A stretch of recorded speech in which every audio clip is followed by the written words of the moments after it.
speaking.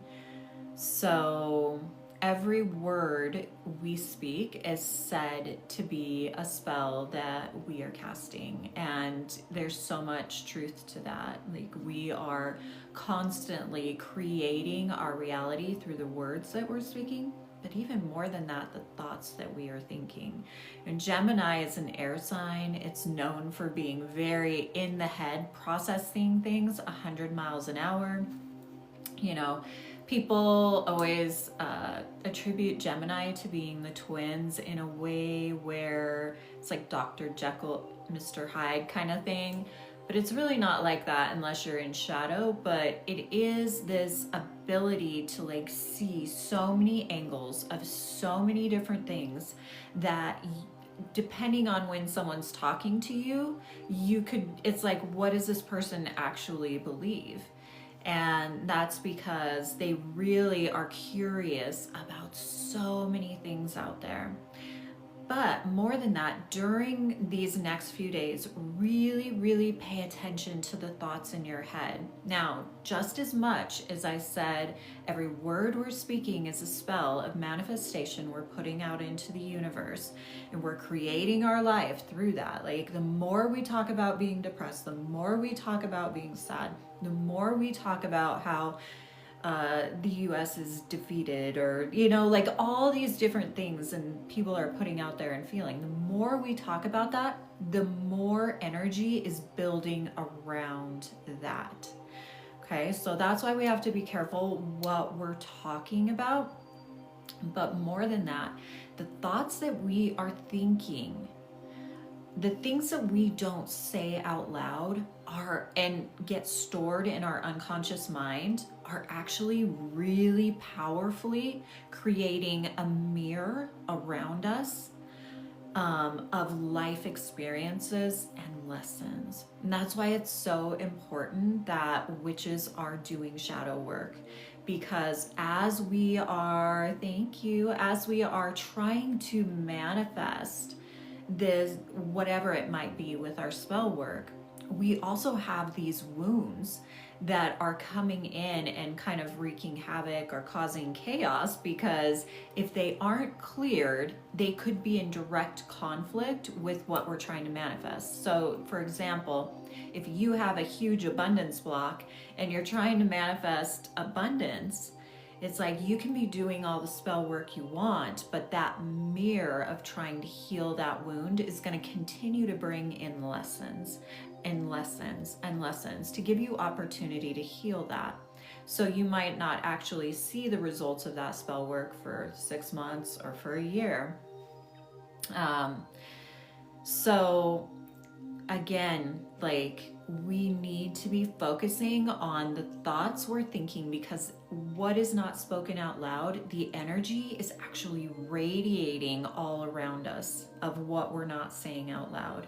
And so what we need to do is work with what we are internalizing, work through it, journal about it, talk about it in therapy, come to resolve some sort of resolve or steps towards resolve, so that what you are trying to manifest actually doesn't end up the clearing of that wound, if that makes sense, or an opportunity to clear that wound.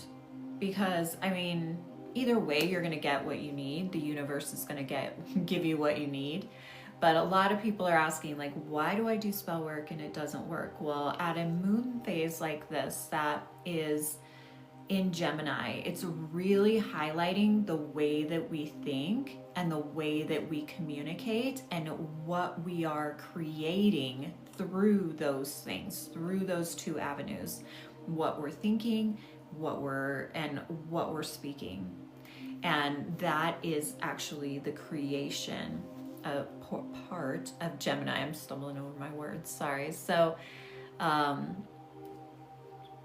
often do you do shadow work? Is it more so as needed versus a weekly thing? Now, here's the thing with shadow work. If you are doing shadow work 100% of the time for years and years and years, yes, you are going to get exhausted. It's going to feel like depression. It's, it can be rough, and we will move through phases in our life where if we aren't doing regular shadow work, it'll actually come in for us and take us on a like dark night of the soul journey where it will last a while. And I've had that happen in my life where I'm like, fuck, when is this gonna end? Like, why does this stuff keep happening?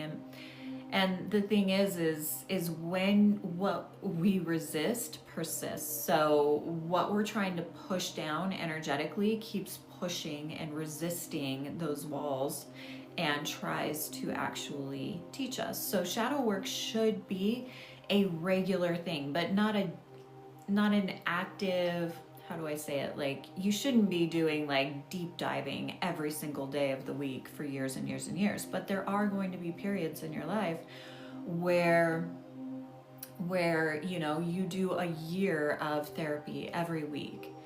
I mean, therapy is a form of shadow work if you have a good therapist, but you should have several avenues of how you are working with the shadow work at the same time. For myself, I'm always looking for breath, sound, and movement to assist what therapy I'm doing, and journaling is usually a part of that. And that's the thing, so many people reach out and they feel like they're cursed or they're hexed or their family's cursed, and it's like, that's so unlikely, you guys. A lot of different practitioners out there are really monetizing on all the people who think they are cursed and hexed, and it's like, it's so unlikely that someone's cursing and hexing you. And the only way someone can curse or hex you is if your own energetic field is not well protected. And so the reason why you would not be very well protected if you're a practicing witch is because you're not doing enough shadow work. So when you aren't doing shadow work, you're like leaving all this room for energetic matching of your wounds. So more often than not, when you think things are going wrong all the time and you might be hexed or cursed, it's like, no, the universe is trying to get you to pay attention that you need to be doing shadow work. You need to put the mirror in front of you and take responsibility for your life and for everything that's happening in your life. That's what it means to be sovereign. To be sovereign is to take responsibility for your life and to stop playing the victim. Of course, in different circumstances, we've all been the victim in different areas of our life, but you don't remain a victim unless you choose to remain a victim. You were once a victim. And so now I can look back at my life and say, yes, I was victimized terribly in my life, but I will not remain that person's victim for the rest of my life because I am a sovereign being. I am choosing my reality. But if you're choosing to push down all the wounds, if you're choosing to pretend that these things didn't exist, if you feel uncomfortable when you are in the presence of others who are doing clearing work, letting things go, crying, things like that, it make you uncomfortable, it's likely you have a lot stored in you that you don't want to look at. And it's always the mirror that people want to attack. And so, it really is a confused, mixed up world out there. And this new moon in Gemini can actually exasperate that confusion because Gemini's just so heady, so much energy. So it's really important that we are taking this time to consciously slow down, to witness with curiosity what is happening in the world around us instead of wanting to automatically punch the mirror. The mirror meaning, a lot of times we'll be like, there's this person in my life, I hate them so much, I can't stand them, they do this, that, and the other. And then you realize at a certain point, like, this person is exactly like me. And the reason they're triggering me is because they are the mirror to all the things I don't want to acknowledge exist within me. And so that's why I say people want to blame the mirror. They want to punch the mirror in the face because the mirror is the people you hate. So it's sovereignty is about taking responsibility for your life, for the reason those mirrors are showing up. They are magnifying a wound that you have yet to resolve. Hi, Julian. Thank you for being here. Blessed be. Um, and there's shadow work that needs to be done around it. So whenever we're in that dark of the moon phase, and that's where we're at right now, we are in the darkness of the moon. Like, it doesn't get any darker than it is right now before it starts to illuminate itself with light again. And so following that moon phase would look like, really doing shadow work right now. And then tomorrow, or I would say more Tuesday, when you look at the exact chart, you're going to actually really start clarifying. It's like, now that I've shed all the leaves, or I've, removed everything that is actually doing me no good, how am I going to move forward? And it's that curiosity with Gemini, like our curiosity, our natural interests. There's something there for us, each of us. So, so many people ask, how do I know I'm a witch? If you're on my live, if you're curious about the craft, follow that curiosity. That's the kind of things I'm talking about with the new moon in Gemini. It's about being willing to look outside the box rather than what's on trend. And I know it looks like, to those of us on Witch Talk, like, wow, witchy stuff is trendy right now. But being a true, real witch is different than the trend of crystals and the trend of I'm a witchy woman. Like, there's difference between being witchy and being a witch. Do I have a starter exercise I would recommend? Thank you, Paulita. Lissy, what do you mean starter exercise for what?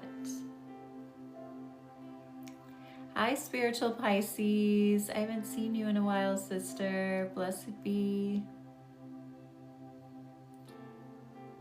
So, do you guys have anything that is on your mind, on your heart, witchy questions you want to talk about today? If you haven't followed me, go follow me. I started the craft in 2008, but I'm a shaman and I'm a male.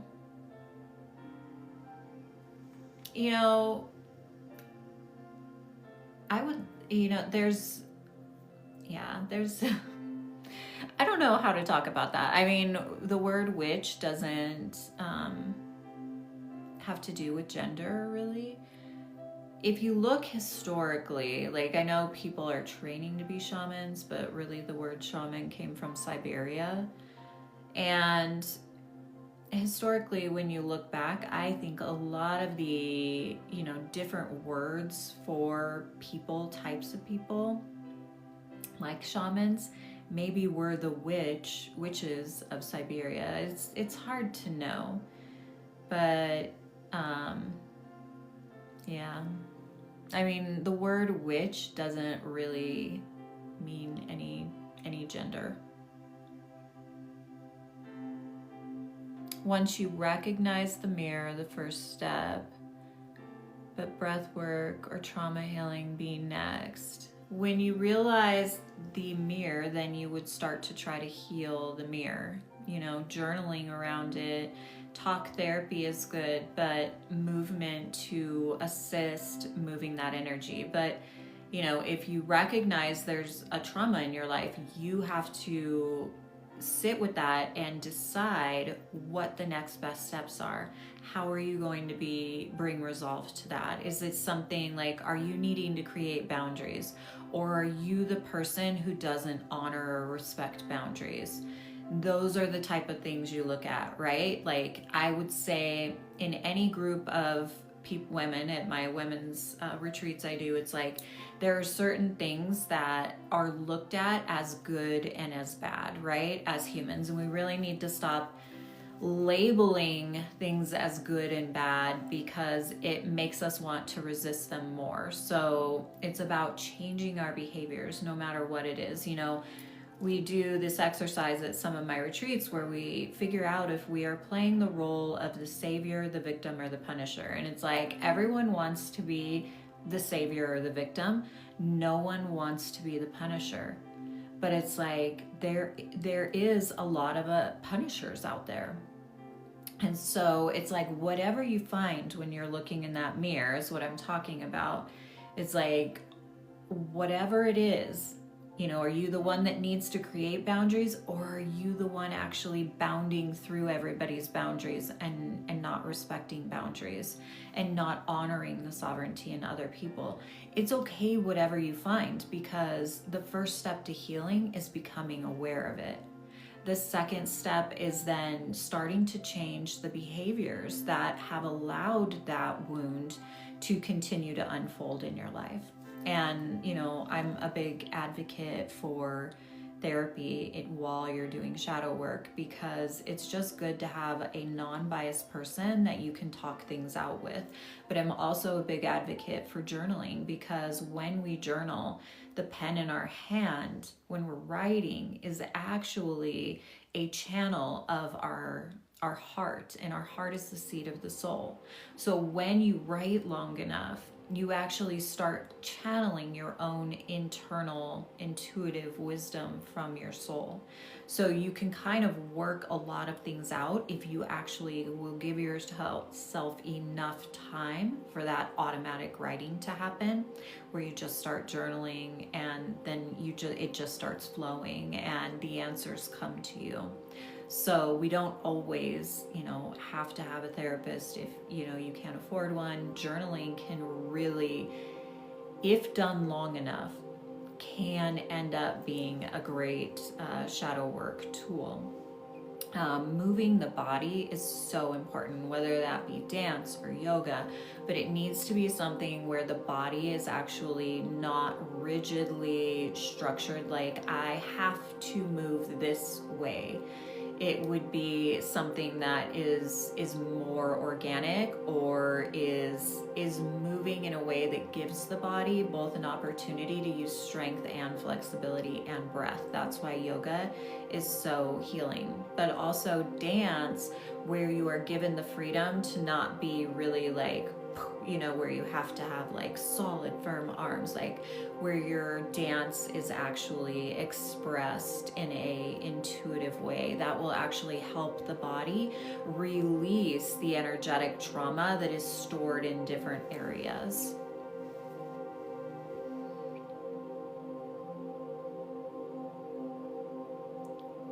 Hello, Candle of the Medium. Do you guys have any other questions for me? Oh, it's Memorial Day weekend. I was like, what's going on? It seems like not a lot of my regular crowd is on here. I'm not seeing a ton of regular faces. There's a few of you in there. Thank you for liking the live, you guys. If you haven't followed me, go follow me. I host women's retreats. I have an online witch school.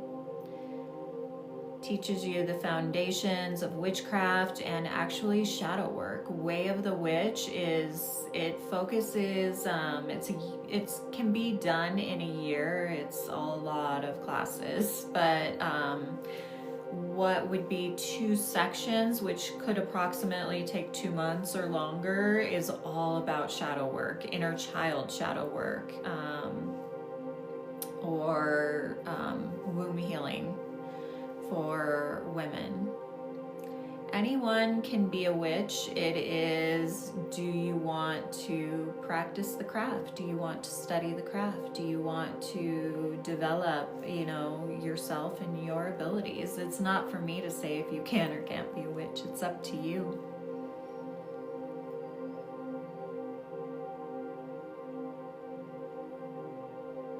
The need to growl. I would say, yeah, that's probably the wolf within you, or it could be the coyote, one or the other. There's a link in my bio for witch school. If you go follow me, click the link in my bio to Linktree, And you can look at my entire website. You can just look at witch school. You can click and look at whatever you want, but it'll tell you this is an outside source. It might not be safe. It's just my link tree. So go check that out. In my retreats and my witch school, it is for women only or women identified. It's for the feminine. I'm Pisces, so Native American zodiac is a wolf. I didn't know Native Americans had their own like zodiac system. That's very interesting. But yeah, there's a lot to want to growl at right now in the world, I would say. So, our bodies constantly have a organic need to express ourselves, and one of those ways is through our voice, and we usually aren't given permission to express ourselves through our voice unless it's in a particular way or will be considered too much. So yes, growling at someone might be considered too much, but it might be one of those, like, at all the injustice that we are facing in the world right now, maybe you need to growl, maybe you need to scream, maybe you need to howl at the moon.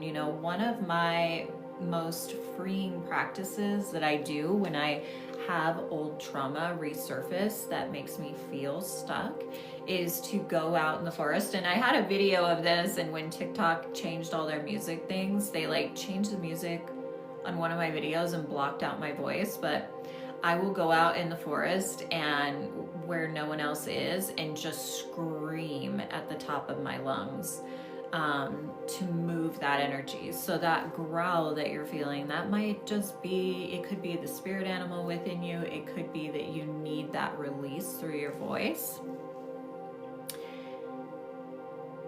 Any tips on moving to a new place and how to keep calm? That's kind of vague. Are you moving somewhere that's unsafe? What do you mean? Tips on moving to a new place and keeping calm? Like just the stress of a move? I would say get out of your head and do deep breaths.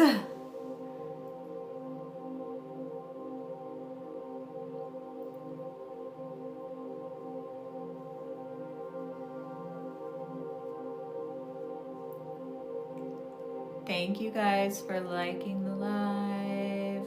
Oh, are you born with magic, or is it something you learn? So I believe you can learn it and you are born with it. So some of us are, born naturally into the craft. I definitely believe I was, born knowing that. My earliest memory of knowing I was a witch is when I was 5. Hi, Aria.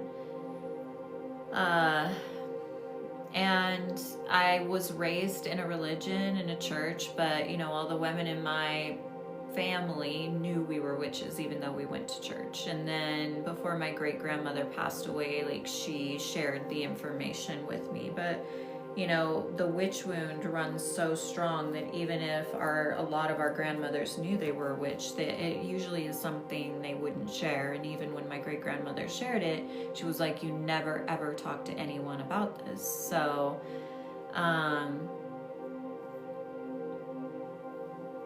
yeah, so you can both learn to be a witch and be born a witch. I believe we're all born with what some would consider magic within us. I just believe we are programmed out of using it or acknowledging that it actually is real, because we're always told that that's woo, right? Even the term woo, it like makes something childish or less than. And so I think even people who are highly intelligent, who have that natural witch in them, would likely go their entire life denying it or even mocking it, because it is looked at so like cartoonish. A lot of people will bash me, even other witches, about wearing the witch hat, because they say it's stereotypical. It's like a cartoon witch. Are you from Harry Potter? And it's like, no, the witch hat is a sacred tool.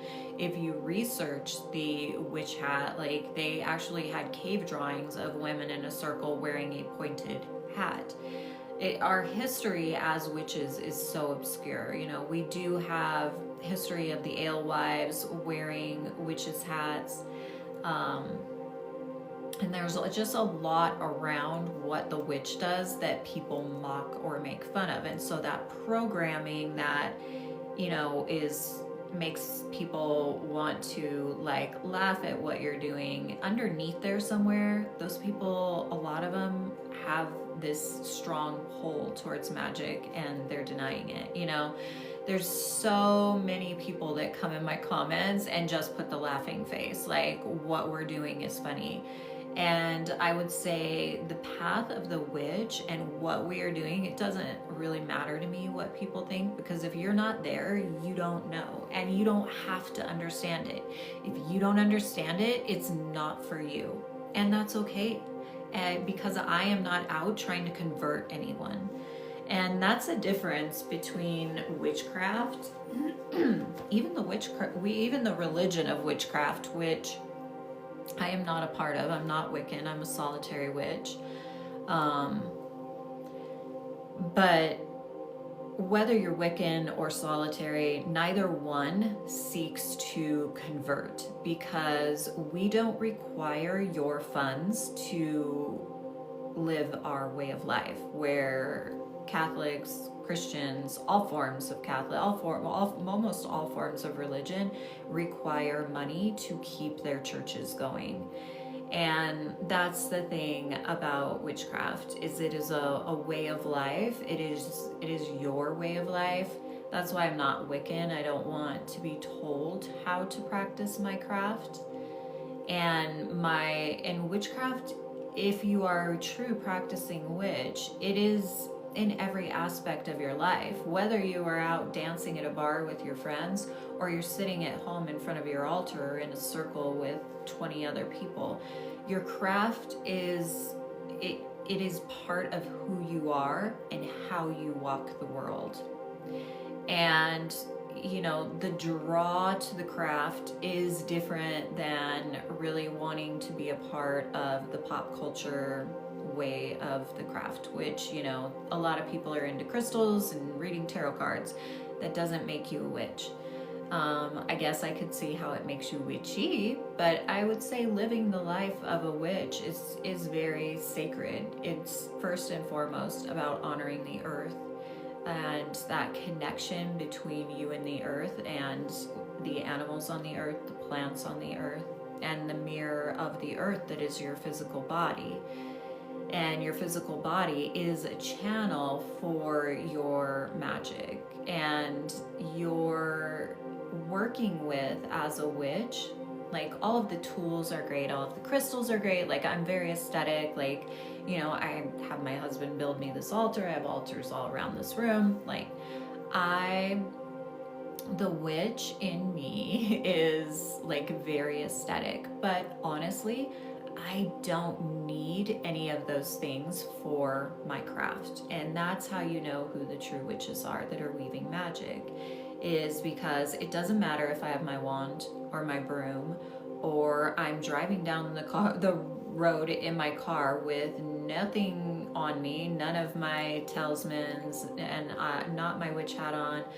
I'm just driving down the road and I want to cast a spell or do something, that I have the ability to do that, to manipulate the energy. And that's really at I would say the highest expression of the craft, is when you get to the point where you realize you are a manipulator of energy and you don't actually need any of the items. The items are fun, the tools are fun, the divination tools are amazing. I love them. Again, I'm very aesthetic, I'm very visual, very crafty, so I love, you know, hanging my herbs up. I don't think you can see them because of how close my camera is.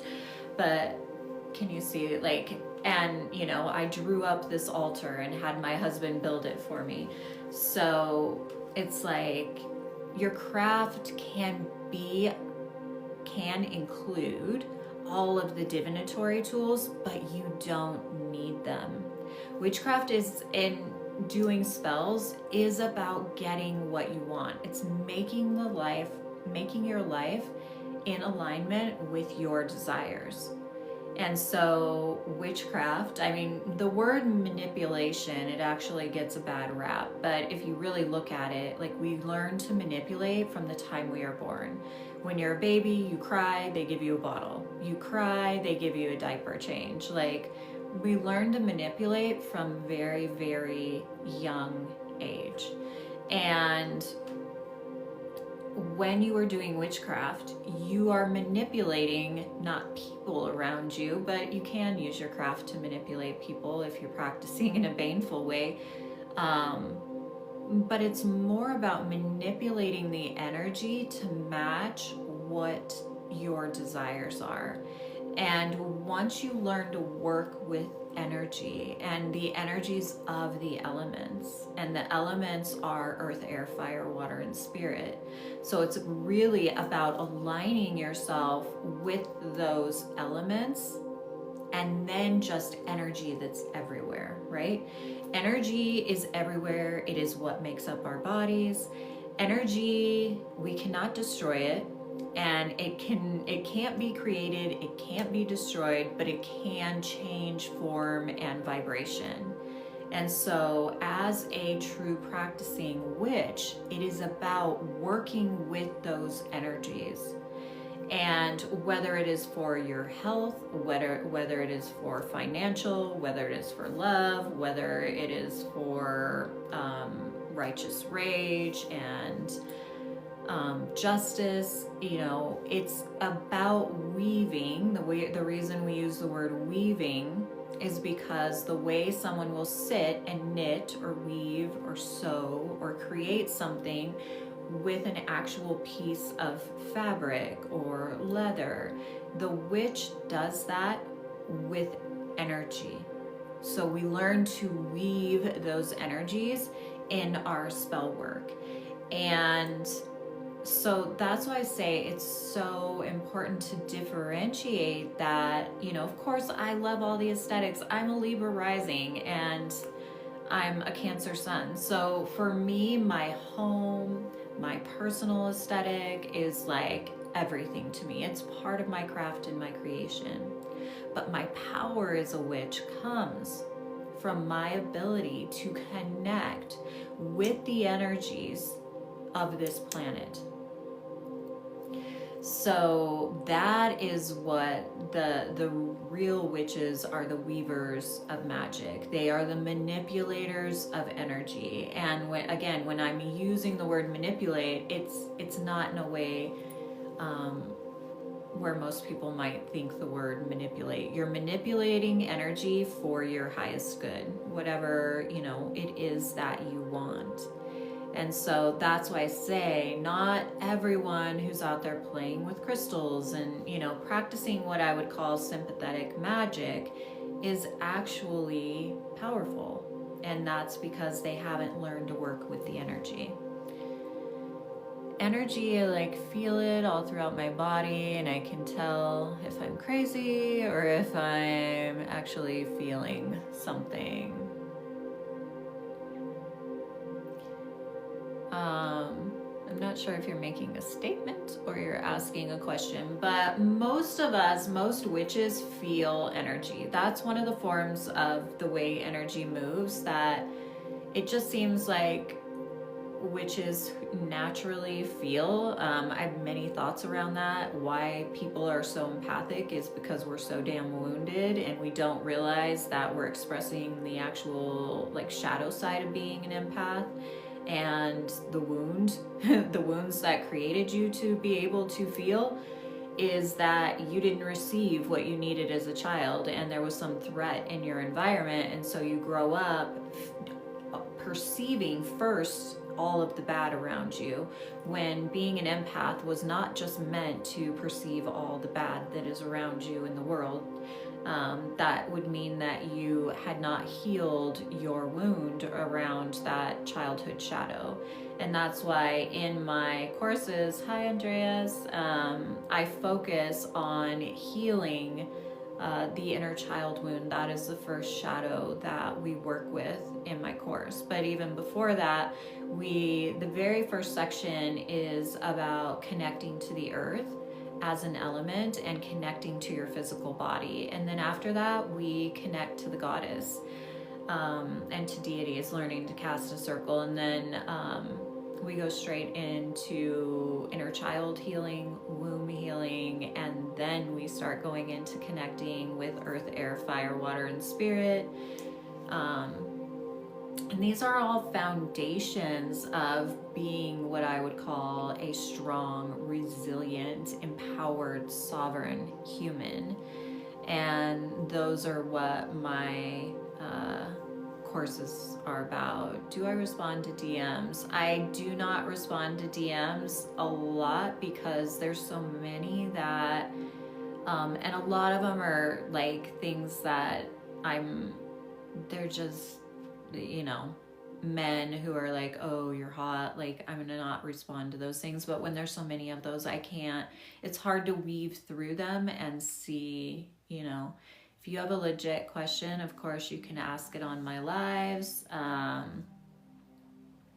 So I have, if you want my help with the situation, I actually have live in my link in my bio. You can go to my website and I have readings, I have intuitive guidance, and personal mentorships that you can choose. So if you would like to do that, check the link in my bio.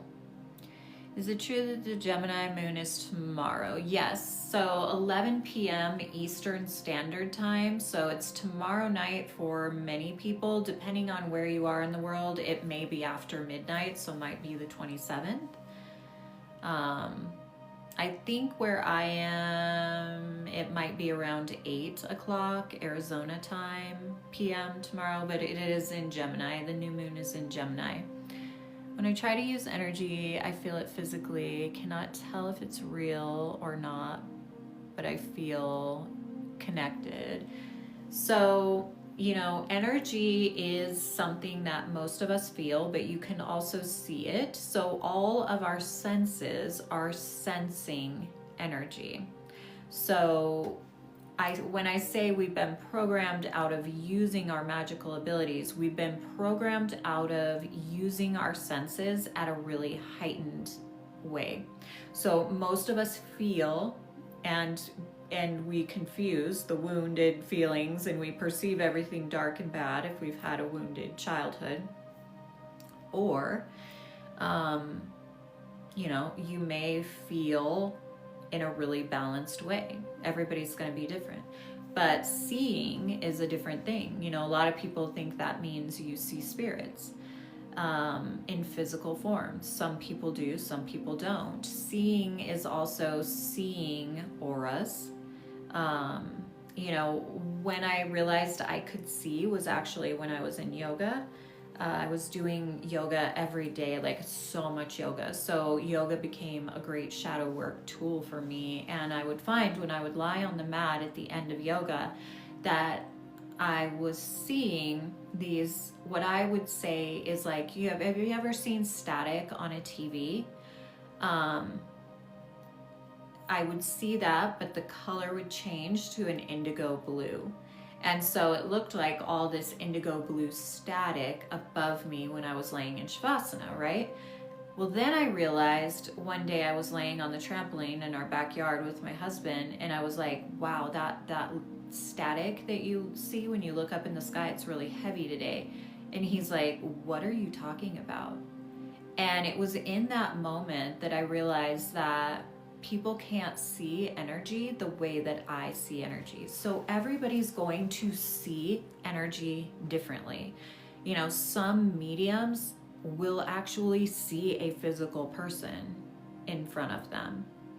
I can say I've had that happen just a few times, not a lot. more than that, I sense energy. Like I can look out this window and I can see the house on the other side of our wall. I can see this window. But if I let my focus just blur just slightly by staring, I begin to see the energy. And to me, it looks like static on the TV, or it looks like maybe you're looking through a window with a screen. So I guess why I'm sharing this is because we all can see energy differently, and you might be seeing energy and not realize what you are seeing is actually energy. It's like looking through your fingers and just staring and then seeing the color that illuminates around your fingertips. A lot of kids can do this really easily. That is a form of seeing. So the abilities, what some call gifts in witchcraft, I call them abilities because I believe all humans have these abilities. It's just, some people are born with them. But I believe we all we all want to feel important because none of us love ourselves enough. And so we call these things gifts because we want it to be like, it's almost like making yourself more important than everyone else by saying I have this gift, because it's like, I have this gift, no one else has it. Where my work in the world is to remind you that we all have these abilities, rather than calling them gifts. It's just, yes, some people are born with them naturally in place. Other people were born with them naturally in place and they got programmed out of believing they were real. Because not because someone told you that, but because that is the unspoken expectation of the world around us. They make fun of things that they would consider paranormal. And so, if you ever experienced anything that was considered paranormal, it, wouldn't be looked at as such a great thing. So you kind of, don't pay attention to those gifts. So they aren't growing with you or evolving with you. They're becoming more diminished. So each of our senses carry one of these abilities that the witch uses. So we've talked about seeing, we've talked about feeling. Hearing is another ability. Hearing can make a lot of us feel crazy because no matter how you experience, whether you experience it as a voice outside of you or a voice in your head, either way, many people will say you're crazy because they can't hear what you're hearing, right? And you can turn those voices off. So for me, what that sounds like is like I'm listening to a conversation going on in my head sometimes it can absolutely have nothing to do with me. And I'm like, what is this? When I was younger, I actually was driving down the road. I was driving past Target. I'll never forget it because I turned it off for a long time. And you can turn it off too if it's making you feel crazy. But, from childhood, it would make me feel crazy because, you hear that, people who are schizophrenic will hear voices and stuff. And so I'm like, why am I hearing about a football game driving down the road? Like, I don't care anything about football. And it's like, actually, if I would have taken the time then to ask, like, why am I hearing this? Like, what is the message here for me? Then I might have been given the answer. But instead, what I said was, if I am not crazy, then this voice in my head needs to stop. And if I'm crazy, it needs to keep going. And I'm going to take myself to the freaking doctor because this is freaking me out. I need it to stop. And it stopped for years. And then I really had to work to reopen that door. So it can sound like a voice in your head that has talking about something that has nothing to do with you. It can be talking about something that has something to do with you, but it's usually not your voice, if that makes sense. If it's your voice, then then there's this point where you have to differentiate, is this my intuition or is this my ego talking to me? Now, some people hear psychically outside of their ears, like someone's talking in their ear. I experience this sometimes, and it usually startles me more than the voice in my head. And I believe that's why Spirit uses the voice in the head more than the whisper outside of the ear, because the whispering or the soft voice outside of the ear does startle. I went years and years and years being woke up at night by somebody whispering, and I'd open my eyes and no one would be there, and I'd be like, like, what is this? Or I'd hear the whisper, Harmony, wake up, wake up. And, it was always a whisper for me. And so I think a lot of times Spirit will use the voice in our head, but then what the problem with that is we brush it off as it's the chatter of our mind, right? So it's like we really have to pay attention to these abilities and then work with them. Some witches can actually taste, is a sense, right? So some witches are psychically sensing and perceiving as an ability through their taste. If they are tasting the energy as sour, it's telling them that something's off. They taste the energy as sweet, and it's telling them that this is a safe person. They have a very soft, sweet, gentle spirit. They taste something foul, they might know that there's a darkness in that person, or an unhealed wound in that person. So tasting can even be an ability of a witch through which they're perceiving the world. Another one is smell. So all of your senses are actually psychic antennas for you, for lack of a better word. That's just the word that came to me. So some people smell their way. Some witches use their sense of smell as their psychic ability. So how they smell, same thing kind of goes along with how you are tasting. Like, what does smelling something sweet make you feel? And that's usually informing them of a specific energy in an environment or around a person, and they utilize that in their craft. Touch is another sense that we can use as witches. That is an ability, and psychometry can be one of those things, like where you go into an antique store and you pick up an old piece of jewelry, and by touching it you can sense what the person experienced that actually owned that before you. A lot of witches that do what you call grid work on the land will use that ability. They will go out to different areas on earth, and they will put their hands on the earth or on trees or on stones, and they will feel that area to know how to do grid work around the planet, they say. So the sense that most people pay attention to as a witch is the third eye sense, the ability to perceive the world around you through this inner knowing that didn't come to you from reading a book. It's your own inner wisdom. But there are so many other abilities that the witch actually has, and they are all related to those senses that we have as humans.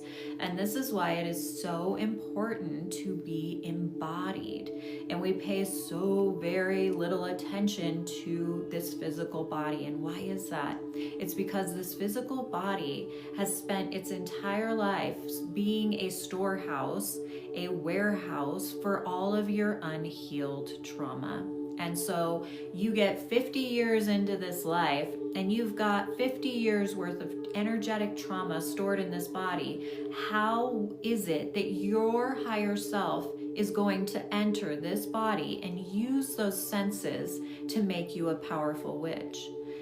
You can't. This is why I say that all witches should be doing shadow work, should be doing energy healing work on themselves, because to cast those spells in a way that you would really want powerful outcomes of them, you need to at least be regularly clearing and moving that stagnant energy in your body so you can have higher self embodiment. You know, a lot of people spend time meditating for hours and hours and hours to achieve this transcendent wisdom, opening their channel. But the opened channel is like a kite with nobody holding the string. It's just out there floating around. It's doing no one any good, and it's very likely to turn into spiritual psychosis.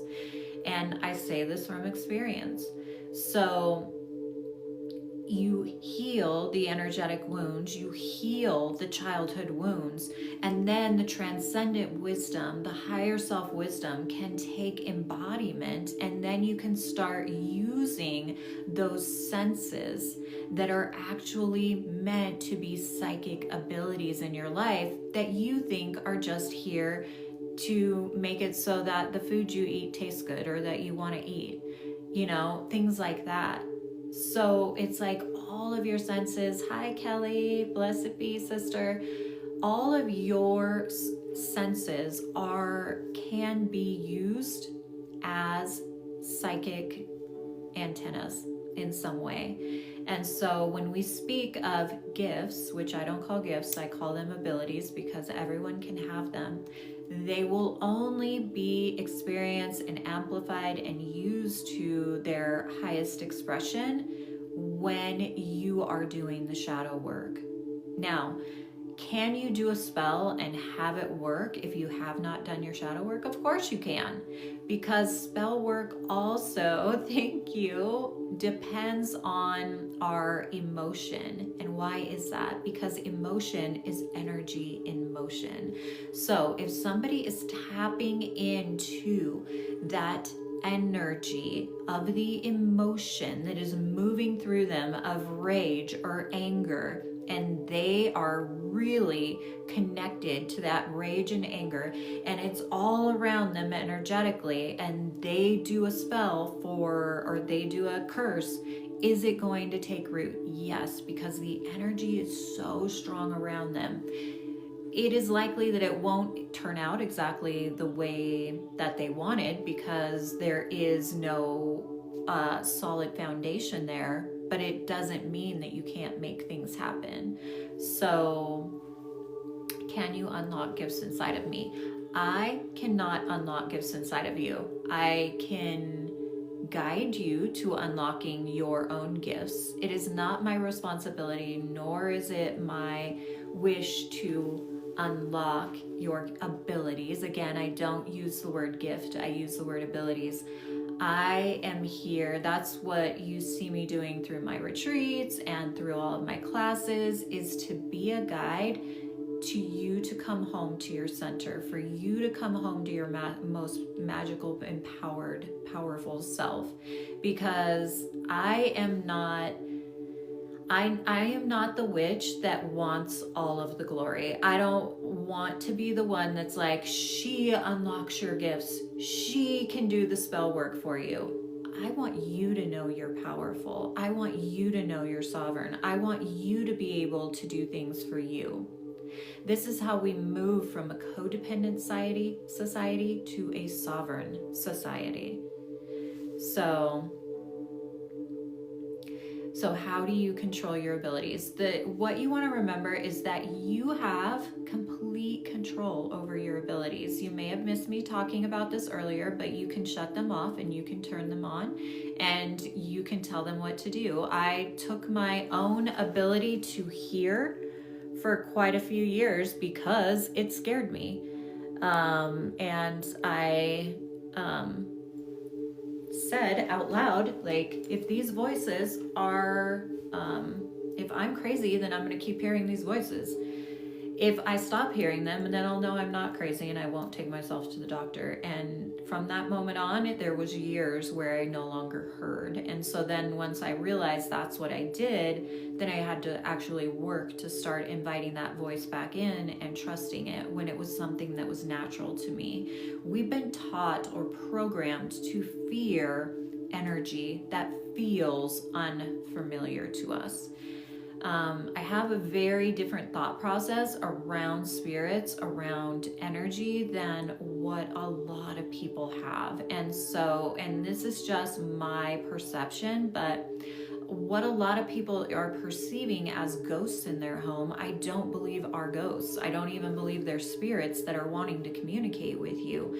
I believe that all time is happening now, and there are multiple dimensions of reality happening on this planet right now. And so, a lot of times, depending on the time of year, is it around Beltane? Is it around Samhain? Is it around the dark moon? Is it around the full moon? When you are experiencing this, because the veils between the dimensions of reality become thinner. If you are tuned in at all, are sensitive at all, you're going to sense those other dimensions. A lot of people are feeling or saying they have spirits in their home when they are just sensing those other dimensional realities. Other times, it is that a lot of people, there will be a fight in a home, or in somebody else's home, or in a car, or maybe there was, maybe someone was unalived somewhere, and you can feel that energy, not necessarily of the spirit, but of the actual event that happened in that place, that humanity locked it into that area. Or there could be a spirit that never crossed over and is continuing to replay that. But I feel like more often than not, it's not that we have all these spirits floating around wanting to communicate with us.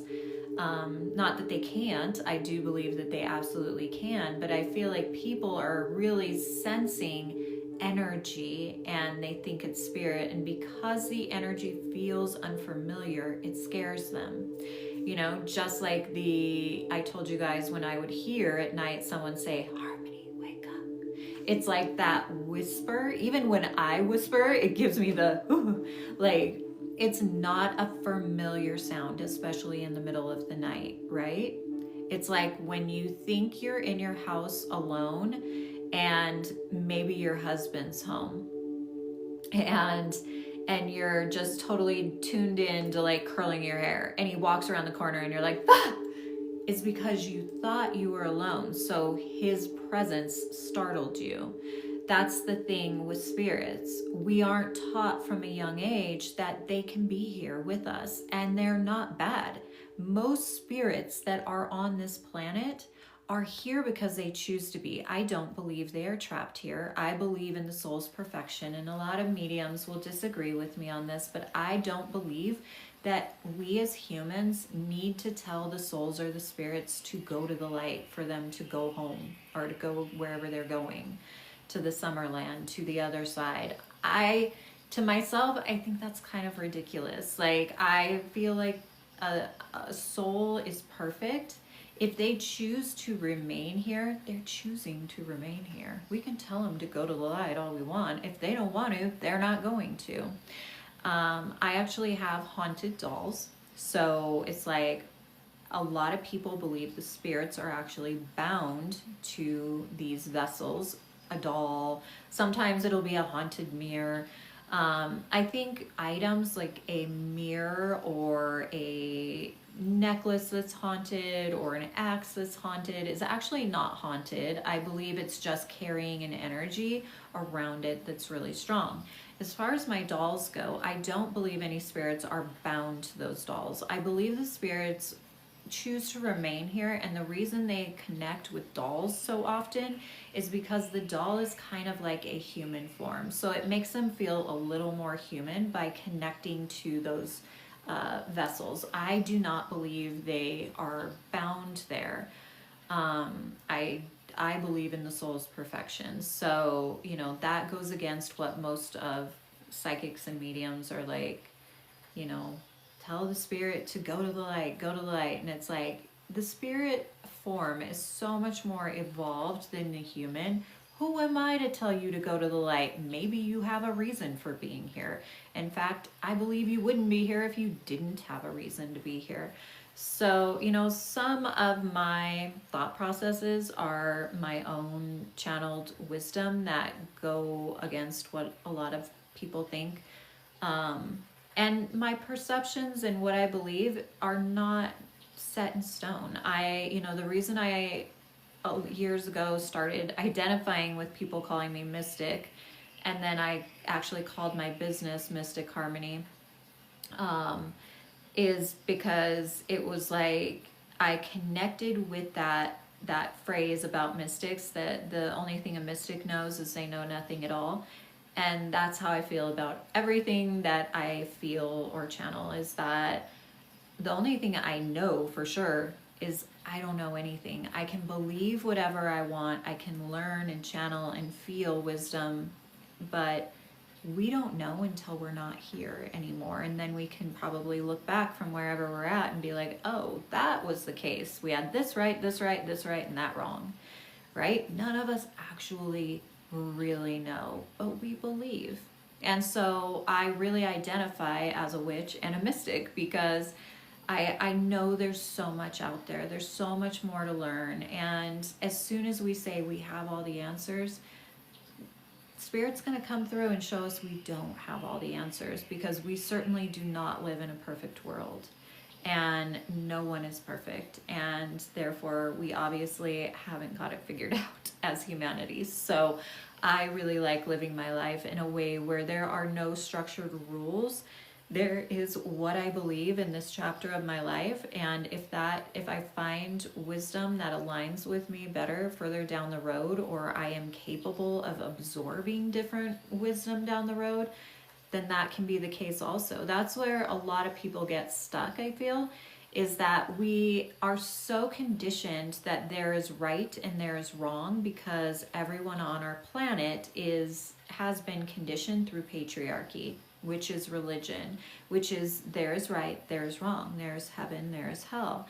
When in actuality, there is a growth process and a growth curve.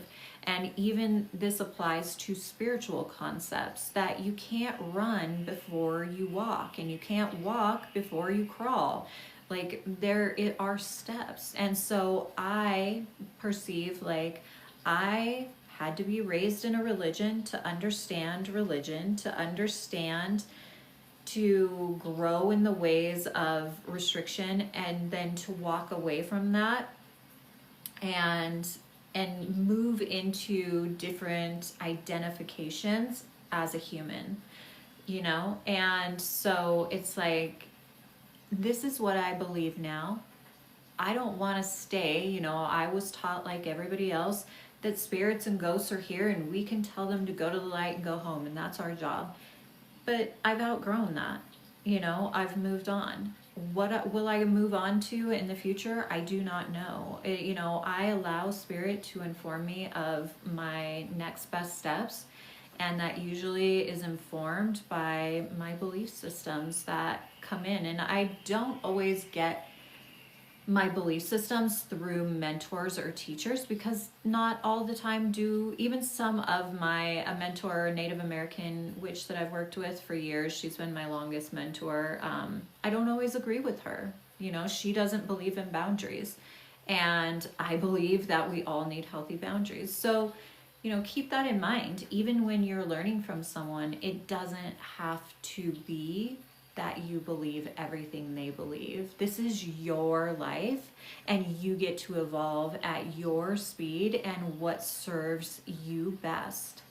So, again, this is why I don't want to do the work for you, like someone was asking earlier. Thank you, Kelly. I agree with me too. And I might change my mind next week. Thank you, Rachel. Hi, Eclectic Goddess. Have you been here all along? Good morning, Mary. So what else do we want to chat about today? Oh, thank you for being here. Everyone's on their journey. Take what resonates and leave the rest. Yes, 100%. Crazy lady, but I wouldn't call you crazy. I'm able to see things before they ever happen, and I'm not sure how. That sounds like you have the ability of prophecy. User 66, you just found me. I'm glad you found me. Do you use rituals called the Kabbalistic cross? No. No, I do not.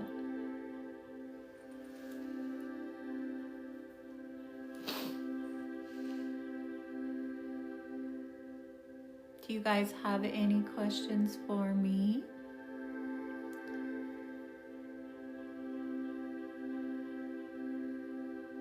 Oh, thank you. I am very open. I would say that's part of being a mystic, but I also do have my beliefs and values and all those things.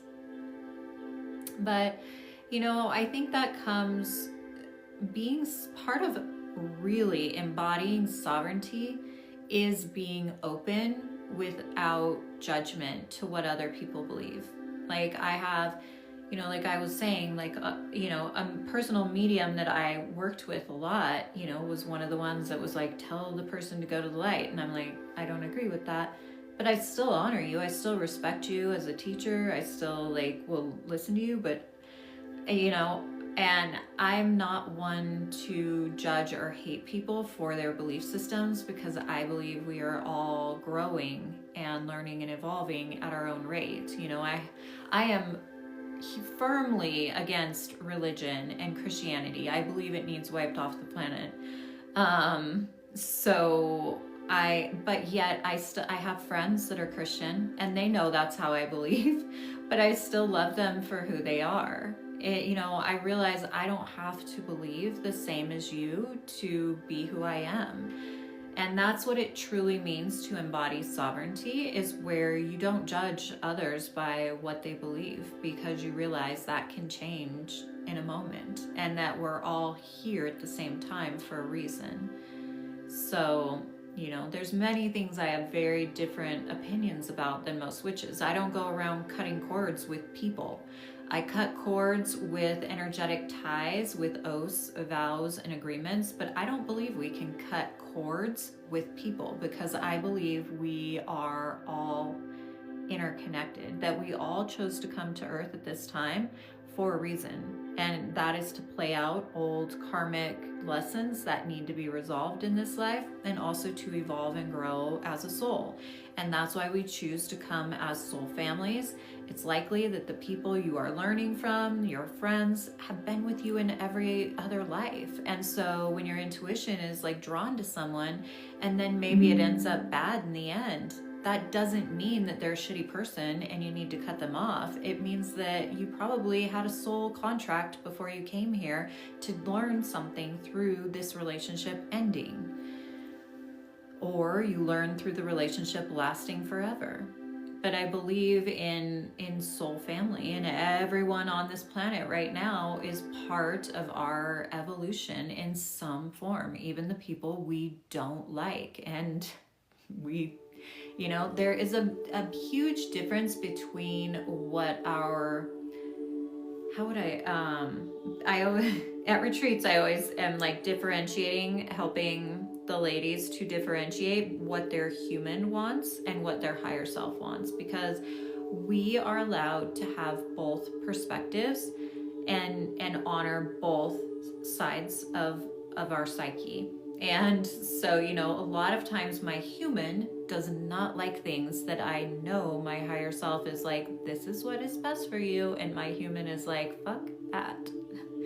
So it is okay to acknowledge both your human self, your human desires, and your human ego, and your higher self embodiment, and to allow yourself to have both perspectives guiding you in your life.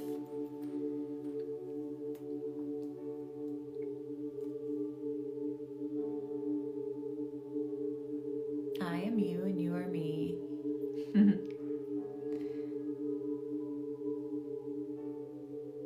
Thank you guys for liking the live and sharing the live. If you haven't followed me, please go follow me.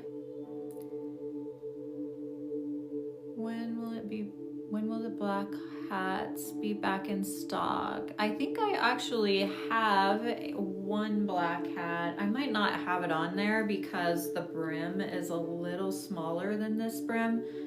So I wasn't sure how to put it on there, but they're being shipped right now from Australia. So within the next few weeks, I should have some black hats back in my apothecary.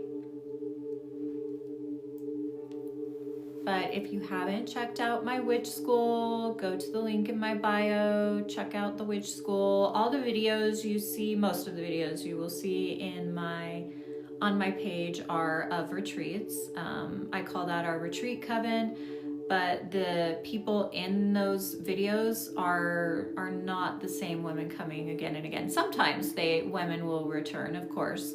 We have repeats a lot actually. But people look at our videos a lot and they think that it's a coven that is meeting everywhere, and how do we create that where we live, or how can we get this where we live? It's a 6-day, 5-day retreat. You're looking at a lot of times 4-day retreat, where it's basically what I bring to those retreats, what we bring to those retreats is the life I always want to live, that this modern life doesn't give space for. So it's kind of a witch's wonderland. It's like stepping into a different reality for 4 or 5 days. You eat really healthy. You don't ever leave the group. There's no shopping. There's no TV. We are doing ritual, we are doing ceremony, we are doing spell work. Ritual are things that we do daily that are building our spiritual practice and our energy and our vibration. So we usually have some sort of practice we're doing daily as a ritual. Every night we have a different ceremony because I love the ceremonial aspect of the craft. During the day we have workshops where we offer spell work and herbalism. We learn different things about herbalism. This year's retreats are all sold out though, so if you get on my email list, which is on the home page of my website, sign up for the newsletter, you'll be the first to be informed when they launch. So the next year's retreats will launch likely in October or November of this year. Practical Magick always sells out really quick. That's in Sedona. This year we are holding a retreat in Salem, Massachusetts. This will be the first time that we're holding one there. So if all goes well, we might do it there again next year. I'm not sure. But Sedona is usually the place where we hold those retreats. Oh, I'd love to have you next year. Yeah, we'll have to see. It's really difficult, we're finding, to host a retreat where neither person lives anywhere near the facility in the way that we host retreats. So most retreats are, you'll only get served breakfast at the retreat, or you'll all eat dinner together twice, or you can wander off and do what you want. Our retreats are immersions, and so we are eating every single meal together. We never leave each other unless there is an emergency. We're together the entire time because there's a building of energy and healing of, shadow and sisterhood wounds, and also the amplification of energy that is lending itself as it builds to and through the ceremonies that we are doing. So to host a retreat like that and have it be like, I have to fly 6 hours to Salem. Stella is taking I think it takes her 32 hours to get to Salem.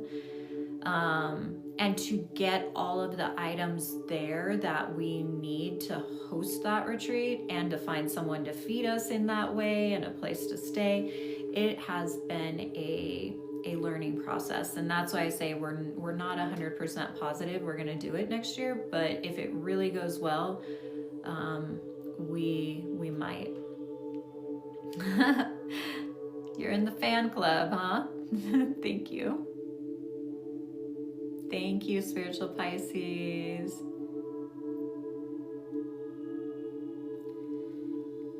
Oh, goodness. So do you guys have any more questions for me? Hi from Jersey, Wildflower. Blessed be.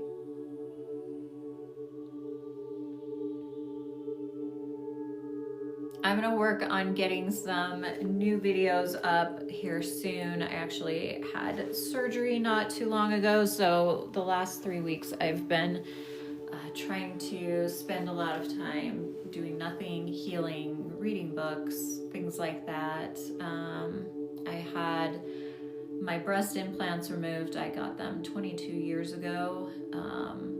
And I also had brachioplasty, that's arm skin removed from weight loss. So I'd lost 100 pounds back in like 2000.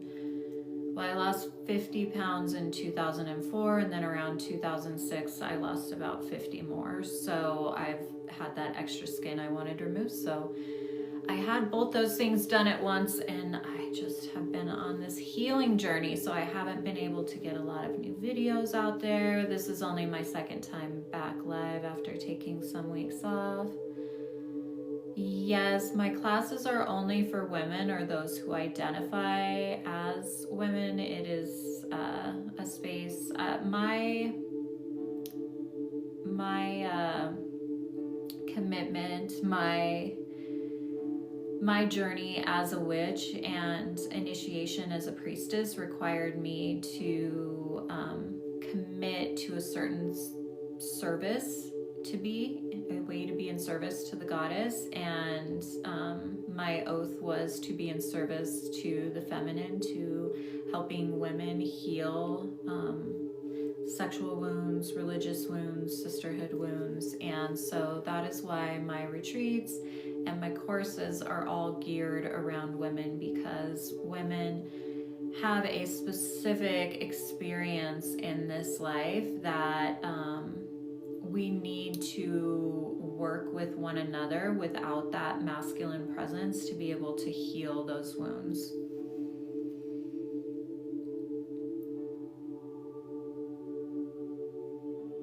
Blessed be from South Africa.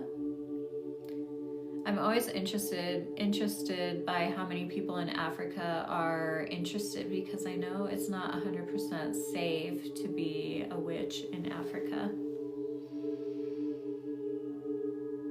We definitely need a sacred space, yes. And you know, there's a different dynamic when you put a male presence in a group of women. Women can be so interconnected, and so there's almost a sensuality that exists between women when there is no presence of men, that makes them more powerful energetically. But you have to break through the wounds of competition, of jealousy, and you know, it's hard to do that at a 4-day retreat, right? But we do our best to be able to facilitate a space that you can easily move into that. Even if your wounds are getting triggered, hopefully you are also experiencing that is a part of your experience, but it doesn't have to be the experience, because there are so many beautiful moments at retreat where you realize the coming together of women is so powerful. I mean, we see that in the way our bodies work. You know, if you work together with the same group of women, it is likely that your moon time will sync and you'll all bleed on the same day and start having the same cycle. That right there shows you the magic and the power of our physical bodies being energetically connected to other women, and the frequency being able to shift and move at the same time. So if you look at your moon time as a time where you're energetically releasing and purging and letting go of what no longer serves, and that is amplified when you all get on that same cycle when women are in the same space, that's because the power of you doing something together energetically is amplify. It is showing us something that we need to tune into in this day and age, is that for things to change, the feminine doesn't only need to come together, we need to come together in a good way, because when we come together, our unified energy can make shit happen. It can change things without even us doing anything, if that makes sense. Our bodies are created to electromagnetically like amplify intent. So we see that through the way that our moon times all sync the more we are together. So I know a lot of people think that I'm prejudiced against men, and I've definitely worked through that prejudiced against men thing, because I can't say I'm 100% wasn't, a little bit for a long time because of the trauma I experienced, but I've really worked to not be. And I mean, I have a son, I have a husband, I obviously don't hate men. I know that not all, like, witches are not all women. It's just my work in the world is with the feminine. So, hello, Rebecca. Thank you guys for liking the live. If you haven't followed me, please go follow me. Since they shut down TikTok, it has been a roller coaster for us content creators. It is just, you never know day to day what it's going to bring, what your creations who will bring, who you are calling into your space. And I appreciate you guys being here and your support. And I also have heard that, our witch talk is not showing up for a lot of the witches. So, please search witch talk in your witch bar and comment on us witches on our videos, so that it will push our work out into the algorithm, because, it really did seem like we were getting pushed aside and have been off and on, and who knows what's going on with the algorithm. But, search out what you want to see and follow the content creators you love and support the work that they do. Blessed be. Hi, I'm glad you found me too, Les. Thank you guys for liking the live. Spiritual Pisces, thank you for liking the live. Amy, hi. I didn't realize any of my well, there are a few of my regulars, but Amy is part of my virtual coven. Usually I have a lot of the virtual coven sisters on here. Today I know it's Memorial Day weekend, so a lot of them are working or not working and vacationing. So a lot of different faces here in the chat today. I love to get to know you different people. I actually have a virtual coven, so if you want to be a part of that, we have a group. It's we stay in touch through that group.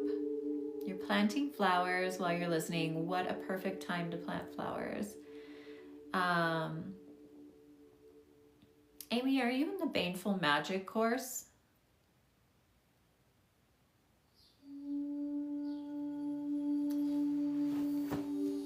Anyway, if you want to be a part of the virtual coven, you get access to the Sabbath gatherings we do on Letha, Beltane, all the Sabbaths, and then you get a library of classes and access to our group.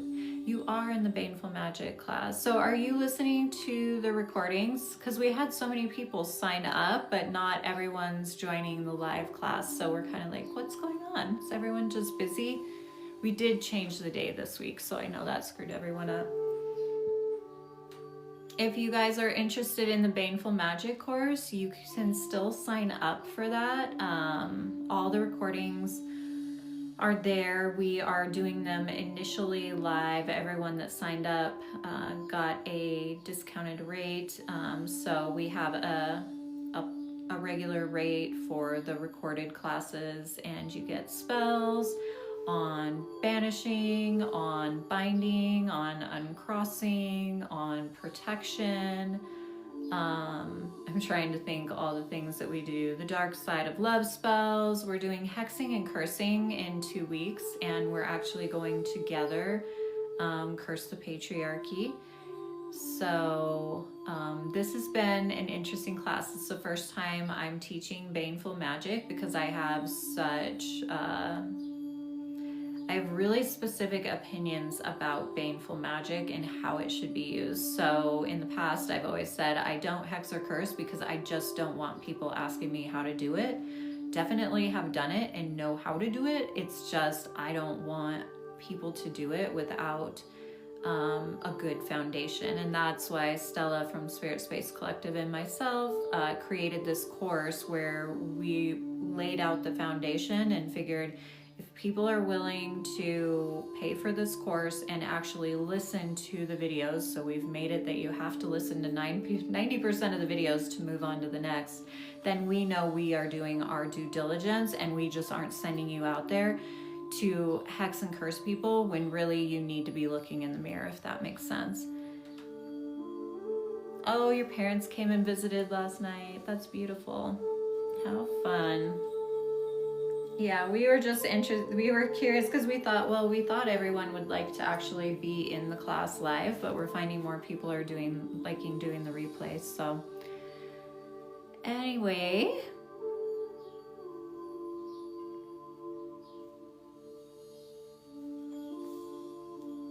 you guys have any more questions for me?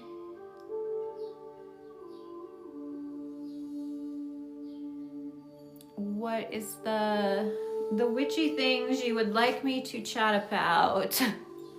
I'm on here live every Sunday, just so you guys know, and when I'm feeling better, I pop on live off and on throughout the week, but Sunday's always my regular day.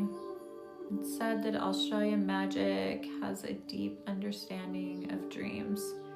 I don't know a lot about Australian magic. You might have to ask Stella that one, but definitely dreams, it can be a big part of the witch's abilities. Prophetic dreams was one of my younger natural abilities, so I'm really bummed one of Stella's mods accidentally blocked me. I can't keep up with Stella now. Diddy 768. I'll tell her. If you DM her on Instagram, we don't always check our DMs, but I know one of my mods did that to She Wolf Tarot, and she reached out to me through DM on Instagram, and I seen it, and so I got her back on. So you might try that with Stella too. It happens, our mods are trying to determine people's intent, and I don't think they are doing it a lot of times with ill intent. Yeah, she may not have seen it, or I don't know what the circumstances were, but yeah. Oh, you wanted to buy a hat? I have her hats on my website. You can go look on there if you want, if you can't get and connect with her. Hi, Tara. Blessed be, sister.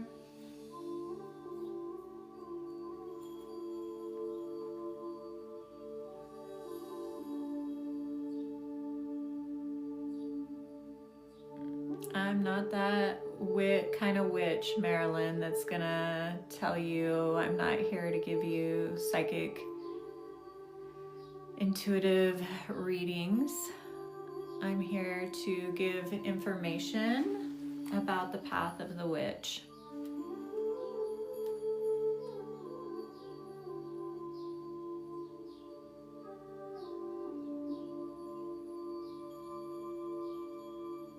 Yeah, it can happen. I'll let her know.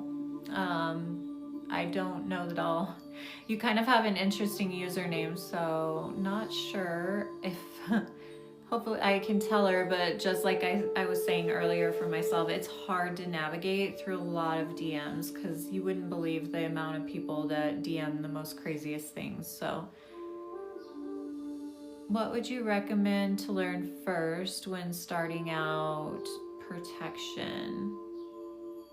What would you recommend to learn first starting out with protection? So,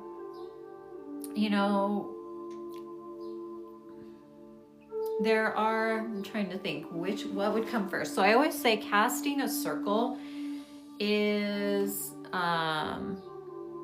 I'm actually a vegetarian, so I don't eat meat, or any living being.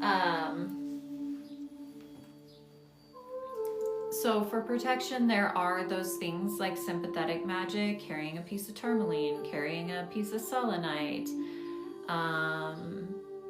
putting a little pouch of mugwort in your purse. Like, those are all things that can help you have protection. But the thing is that I believe you have to keep charging those things with energy. Yes, they carry a natural energy, but unless you're constantly feeding them with your intent and energy, items lose their energy.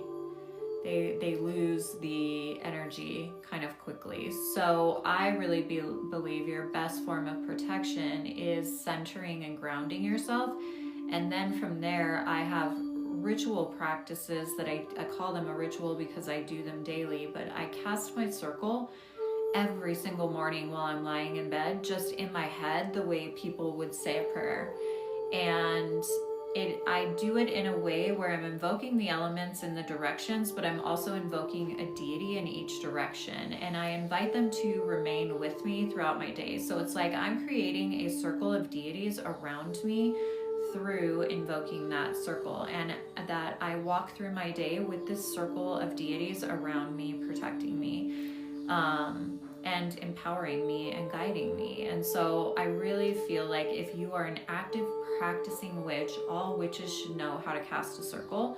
So my suggestion would be to learn to center yourself first, meaning connect with your higher self embodiment at your heart. And then when I say ground, I mean invite life force energy into your body. We do that by putting our feet on the earth, but we do that by inviting life force from the earth in through the soles of our feet and through our breath fully into our body. So grounding, a lot of people can tell you how to do it, but they don't tell you actually what is happening when you're grounding. And when you're grounding, you're actually inviting life force energy into your physical body. When we center, we are bringing our soul self, our higher self, our spirit right into the center. So we're not floating up and out in the ethers. We're like bringing everything down and into the body. Just by doing that, you have a natural energetic protection around you. Now you need to also build that protection through your ritual practices. And one of those ritual practices for me of protection is clearing my energetic field of all the debris daily from other people's crap. Because whether you're going to the grocery store and you're collecting energetic attachments there, or you're collecting energetic attachments from work or people that you live with, it's your responsibility to clear your energy. How you do that is up to you. It can be done through breath work, it can be done through movement, it can be done through many different ways. You can use incense, you can use plants, you can, there's a million different ways to clear your energy, but clearing your energy is actually protecting yourself, because once you clear that energy, then you create that energetic protection around you. And that's why I cast the circle too. So daily ritual for me is clearing my energy and casting the circle. I depend on that more for protection than I would a crystal or a necklace or a pouch of herbs I keep in my purse, or a ring I wear. Although all of those things, rings I wear, necklaces I wear, they all carry an intent that I am charging them with. So those are, for an actual practicing witch, especially centering, grounding, casting a circle, Those are basic foundational things that every witch should know. Then your spell work can assist you. What you see in the background here, I've got a decoy spell and that sits to the side of me that is always part of my lives, so that anybody who's on here that might be trying to psychically attack, like, I've got my circle of deities around me. Nothing's getting through. I don't care who you are. And I won't come on here live if I'm too at a low state vibrationally that I feel someone could psychically attack me. But I have the decoy spell there, so if anybody tries to throw anything at me, it goes straight to the decoy spell. And she recycles it and sends the energy back out anew. So, I have several different decoy spells around me here, or I would not be on the live, because I am very energetically sensitive. So the wearing of a hat has more to do with that than anything, because the hat actually, the wool the hat is made of, I believe, grounds me. And it also creates its own energetic field around me because of the circular brim, but also keeps me connected to source through the cone of power, the shape of the cone on top. So it's just assisting the flow of energy that I want to be present while I'm on my lives.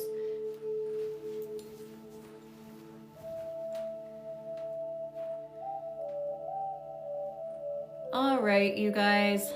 I think I'm gonna go. I think I'm gonna call it a day.